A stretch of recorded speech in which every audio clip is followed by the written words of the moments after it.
Papa est là, mon chéri. Leonardo da Vinci, troisième partie. Plouf! Leonardo donne les dernières instructions au jeune paysan qui va tester son système. Il a choisi un garçon léger, mais bien musclé.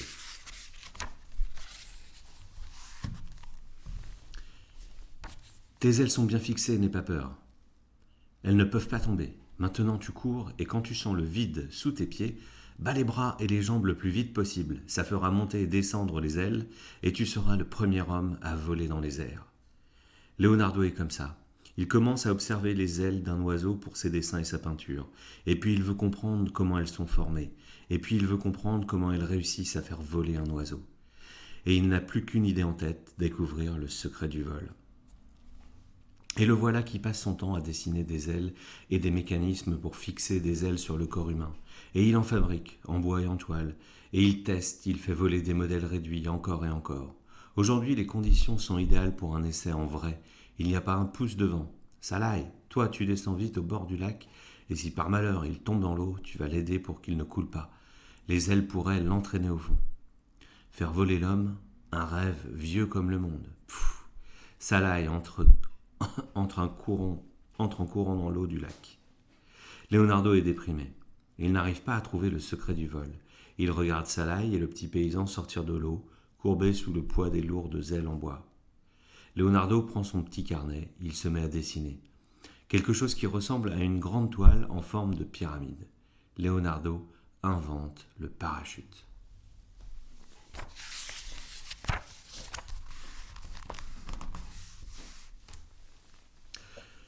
Le dernier repas avant la trahison. Ludovic Sforza prépare la guerre. Pour fabriquer des canons et des armes, il récupère les 50 tonnes de métal que Leonardo a prévu d'utiliser pour la statue géante. Leonardo a trop traîné. Ludovic a attendu 14 ans. Le cheval ne se dressera jamais sur la place de Milan. Il restera dans les carnets de Leonardo. À 42 ans, Leonardo vit un grave échec. Et pour ne rien arranger, la peinture sur laquelle il travaille au couvent de Santa Maria del Grazie lui pose de gros problèmes techniques. Il peint une très grande fresque sur un mur de plâtre, mais petit à petit, au fil des jours, sa peinture est absorbée par le plâtre et commence à se détacher. L'intensité des couleurs diminue, les brillances s'estompent, on dirait que tout va disparaître. Leonardo le sait, normalement sur le plâtre, il faut peindre très vite, en une seule couche, pour que tout sèche immédiatement. Mais il veut continuer coûte que coûte à utiliser la peinture à l'huile et à superposer les couches, et en prenant son temps en plus. Il s'arrête parfois pour passer la journée à regarder sa fresque. Seul et silencieux, il fixe le mur sur lequel apparaît, au fil de son travail, Jésus en train de partager son dernier repas avec les hommes qui l'accompagnent, ses disciples. La fresque est spectaculaire à la hauteur de ce moment dramatique. Jésus sait qu'un de ses disciples va le trahir et l'envoyer à la mort. Le drame n'est pas loin. Leonardo réussit à le faire sentir dans sa peinture. Leonardo n'a aucun doute. La peinture dépasse la sculpture, elle dépasse la poésie, elle est plus puissante que le chant, elle exprime tout. Mieux que tous les autres arts, mais il est furieux. Il ne réussit pas à adapter sa peinture et sa technique à ce mur de plâtre. Changement de camp. En décembre 1499, les Sforza s'enfuient de Milan, chassés par les armées de Louis XII, le roi de France. Leonardo ne part pas avec Ludovic. Il reste à Milan. Il devient artiste officiel au service des Français, qui admirent beaucoup son travail. Mais dès l'hiver, il demande à Salai de préparer leurs bagages. On dit que Ludovic pourrait revenir et chasser les Français. Que se passera-t-il alors ? Leonardo préfère ne pas attendre pour voir ce qui arrivera aux traîtres. Il part à Venise, une ville alliée des Français, il se sentira plus en sécurité là-bas. Venise. Leonardo démarre le XVIe siècle sous le ciel de Venise. Comment ne pas tomber sous le charme de cette ville ? Il visite tout Venise, admire les peintures et les sculptures, il lit des textes de l'Antiquité, sa plume toujours à la main pour noter dans ses carnets des passages entiers qui l'intéressent. Il note les nouveaux mots qu'il apprend, des colonnes de centaines et de centaines de mots qu'il ne veut pas oublier. Il écrit les nouvelles idées qu'il rencontre. Il absorbe tout, il ne perd pas une miette de ce qu'il voit, de ce qu'il observe, de ce qu'il entend. Tout, absolument tout est noté. La nouvelle technique de l'imprimerie l'émerveille. Quel bonheur de pouvoir reproduire les textes et de faire circuler des livres. Leonardo aimerait lire tous les livres du monde, et sur son carnet, la liste des livres qu'il doit absolument lire s'allonge de jour en jour. Il apprend aussi le latin. Tout seul, il se récite ses déclinaisons et ses conjugaisons. Il veut tout connaître sur tout. Au bout de quelques semaines, il se rend compte qu'il ne peut pas rester. Venise fourmille d'artistes, la concurrence est trop forte, et il n'est pas assez connu ici. Ce sera trop difficile de redémarrer à zéro et de vivre de son travail. Et sans mécène, il ne s'en sortira pas. En avril 1500, à 48 ans, Leonardo prend la décision de revenir là où tout a commencé, Florence. Florence a changé. Il s'en est passé des choses en 18 ans, et pas que de belles choses. Laurent de Médicis est mort, et 2 ans plus tard, sa famille a été chassée de Florence. Un fanatique religieux, le moine Savonarola, a pris le pouvoir. Il a semé la panique en annonçant la fin du monde. Florence, ville des arts, ville des fêtes et de lumière, capitale de la Renaissance, s'est laissée empoisonner par la terreur religieuse. Heureusement, les Florentins ont fini par retrouver leur esprit. Ils ont brûlé Savonarola et la seigneurie est revenue au pouvoir pour les grandes familles de Florence. Mais on sent que la ville est encore sous le choc. Leonardo n'a pas assez de commandes, même si on apprécie toujours autant son talent. Le tableau représentant l'enfant Jésus choyé par 2 femmes, la Vierge Marie et Sainte Anne, fascine ceux qui visitent son atelier. Leonardo, inspecteur des armées. Quand César Borgia, fils du pape et chef de guerre, propose à Leonardo de travailler pour ses armées et la fortification des villes, Leonardo accepte. Il quitte Florence, il inspecte les armées et les villes conquises par Borgia. Mais, sans rien expliquer à personne, il revient à Florence au bout d'1 an.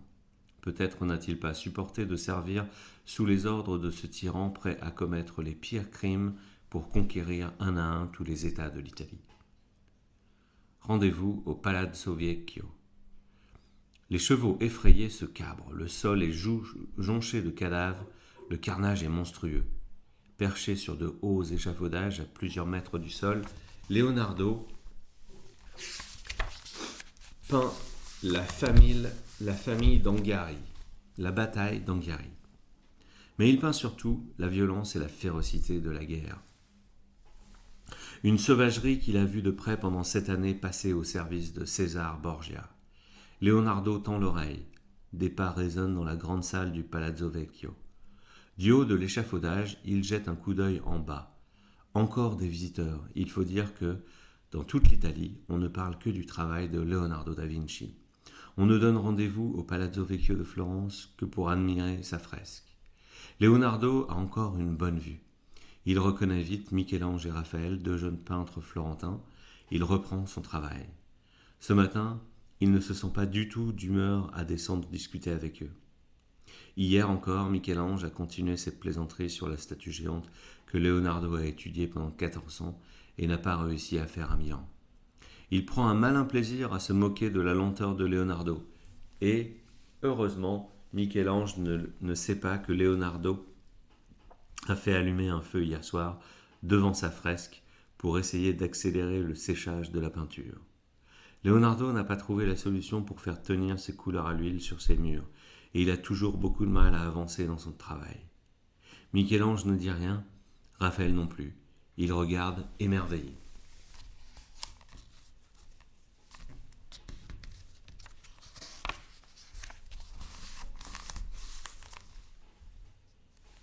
Demain, ils apporteront leur matériel de dessin pour travailler ici, à côté de maître Leonardo. Ils veulent copier et reproduire la partie centrale de la fresque, cette incroyable scène que le maître est en train de terminer, les hommes et les chevaux entremêlés dans la violence. Déprime. En sortant du Palazzo Vecchio pour rejoindre le couvent de Santa Maria Novella, où il s'est installé, Leonardo traverse comme chaque jour la grande place de la Seigneurie, et comme chaque jour il passe devant la statue de David que Michel-Ange a terminée il y a quelques semaines.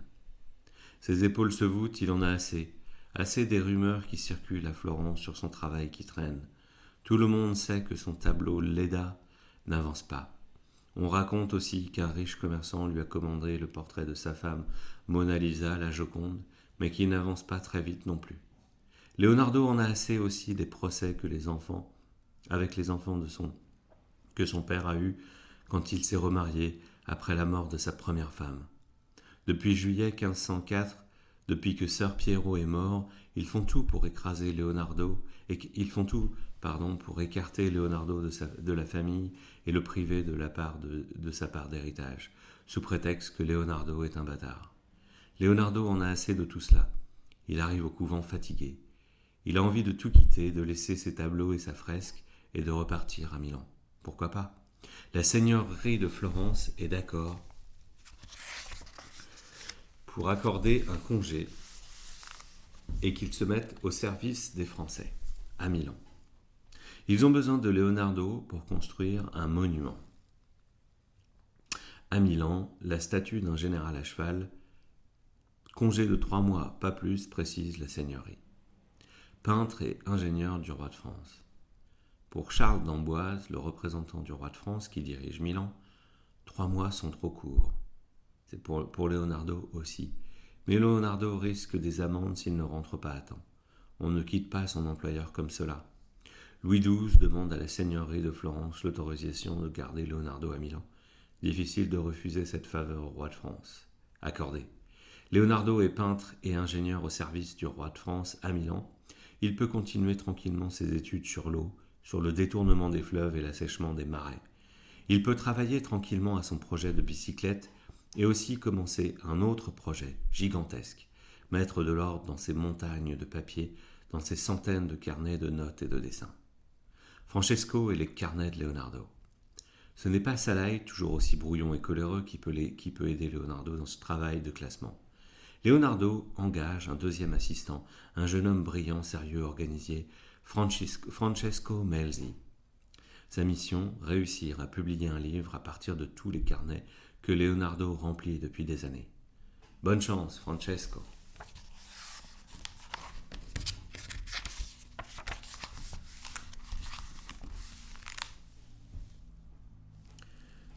Mais ce projet tient à cœur à son maître et il compte bien le faire avec sérieux. Leonardo a toujours pensé que chaque petit carnet est un petit bout de savoir et que tous les petits carnets réunis formeront le livre du grand savoir. Bonne nuit les enfants.